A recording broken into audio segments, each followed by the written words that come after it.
guys, welcome back to my channel. For today's video, we are continuing the series where I show you guys each and every breed that is in the original Star Stable CD games and have not been brought over to the main online game yet. This is the third in the series. The others that I've done is the Spring Rider and the Autumn Rider. This is the Winter Rider. So I'm going to be showing you all of the breeds that are in the Winter Rider one, and there's quite a few. So the reason that I've been doing this series is because, first of all, I just think it's interesting, and I also think it's a really good indication of breeds that are already on Star Stable's radar that they might at some point bring over to the main game or update, because we do have several breeds from these CD games that have already been brought over to the main game. For the Winter Rider, we have the Arabian and the Akaltik. Techie, girls, I don't know how to pronounce that, okay? I don't like the breed, so I've never learned it. I think it's Techie, I don't know. I'm sorry. But anyway, those breeds have been brought over to the game already, so there's no reason that they couldn't bring over other breeds from these games. So the first breed is the Australian stock horse. This is a hardy and tough working horse used on ranches and bred specifically to endure the harsh conditions of Australia. You gotta be tough to make it in Australia. That place is kind of a lawless land of huge, monstrous animals. So all colors are accepted, and its height ranges between 14 and 16.2 hands high, which I think that's a pretty big range for just like an average riding horse. The next breed is the Australian Warmblood, and this breed doesn't even have a Wikipedia page that I could find, which is kind of crazy, so I would assume that they're either rare or a very new breed. They were developed for eventing in the mid-1900s, and they are versatile and excel at various equestrian sports, so basically like every Warmblood. Next is the Russian Budyani. This is a military horse that is now used for competitions and driving. They're fairly tall, around 16 hands high, typically chestnut, and overall they are very similar to thoroughbreds. Now, this one is actually one of my favorites on this list today because I really like chestnuts and I just like thoroughbreds a lot too, so this is just a combo I like and I'm interested in. I think that as far as like chestnuts in the game, we're kind of limited. We don't get them like super often, and a lot of the time they're very hard to get right in a game, I think. But I think also because they seem to have a lot of white markings that it could just be really fun to play with for the devs to create them in the game. However, any Russian breed coming to the game right now, and especially with Star Stable being a European game, I don't know that it's a good time to bring a Russian breed into the game right now. Yeah, it's just a horse, but I think that it could potentially come off as kind of offensive or in poor taste at this time, so I think that maybe this is something to hold off on, and hopefully in a few years things are better in the world and maybe it would be a better time to bring it to the game. Next is the Canadian Warmblood, not to be mistaken with the Canadian Sport Horse. They are distinctly separate breeds. So Canadian Warmbloods must pass a inspection and also have at least one of 25 specific individual other horses in their pedigree. Next is one of my favorite breeds ever. This is the Cleveland Bay. They are around 16 hands high and they're always bay, duh.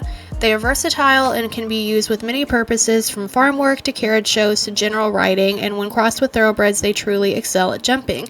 They also are used extensively by the British Royal Stables. I would give all to have this breed in the main game, and I would buy every last one of them because I love bay horses. I love stockier, bigger horses like this. They're just a dream to me. I wish I had like 100 of them in real life and in the game. So this is one of the breeds that I wish for more than anything to come to the game. Of any breed, if I could pick any breed to be added to this game, this would definitely be among my contenders. Next is the Gelderlander. This is a endangered Dutch carriage horse breed that was one of the main foundation breeds of the Dutch Warmblood. They're usually chestnut with extensive white markings. Now, every horse girl loves every horse breed, but let me tell you, I struggle with this one. I'm sorry, but they're just whack, and I don't like the way they look at all. They're just something I don't like. I'm sorry if you have one or if this is your favorite breed, but I just think they're horrible. But if they did come to the game, I would still probably buy one, and I do like chestnuts, and I would be interested in them coming to the game just because this is a very distinct and different looking breed, but I don't like them. And I remember watching, like, I don't know, it was like Pride and Prejudice or something, and here comes a Gelderlander, and it's pulling the carriage up front, and I knew it was a Gelderlander, and you know how I knew? It was because it was a chestnut and it was ugly. Next is the Latvian horse. This breed has two distinct types, the Latvian harness horse and the Latvian riding horse. The harness type was most common until the 1960s, when demand for sport horses increased and demand for carriage horses decreased. I didn't know about this breed until I started researching for this video, and I didn't really find a whole lot of pictures or information about it, but it seems really pretty, and I like the head shape, and I like the build and coloring of the horse too.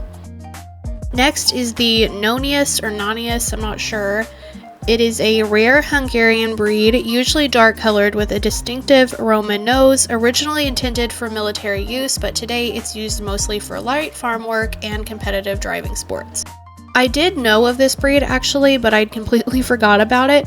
So this is a horse that is a good example of a Roman nose that I actually like. I don't know what it is about this horse, but I do really like it. I like the way it's built and everything. It actually kind of reminds me of the previous horse, or it's like a black version of a Cleveland Bay a little bit. So I do like this stockier, kind of more compact build.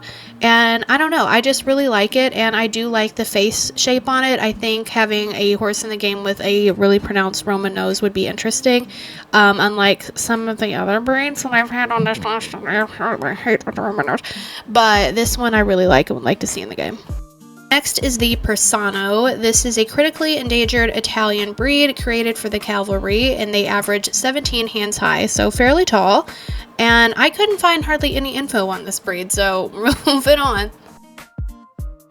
Number 10, the Salernitano. This is another endangered Italian breed, and they're similar to the Persano in that it was created for military purposes, and also they actually both used to be registered together, but since 2015 they've been registered as separate breeds. 11, the Sardinian. This is a light riding horse from the Mediterranean, particularly talented in 3-day events. Their colors are typically chestnut or bay. I like this breed just on account of the colors usually being chestnut or bay, especially the one on screen right now. I love that really rich, vivid chestnut color, so I wouldn't mind seeing this breed.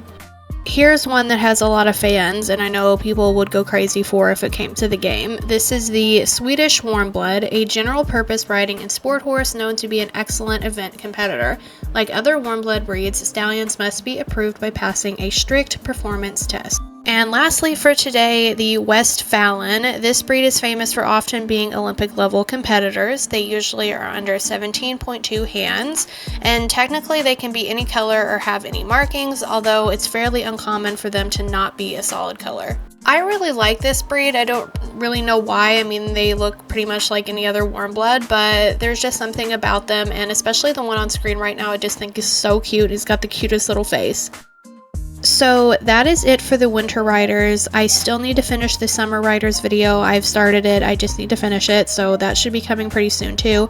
And I just want to say thank you for being a subscriber and for watching my videos and everything, because I finally made it to monetization on this channel. I've officially made $1, you guys. I'm so excited. So this is technically my second monetized channel. My first monetized channel, I have it in like my description and probably my bio too. It's my dogs channel. So if you like dogs, you may be interested in following that too.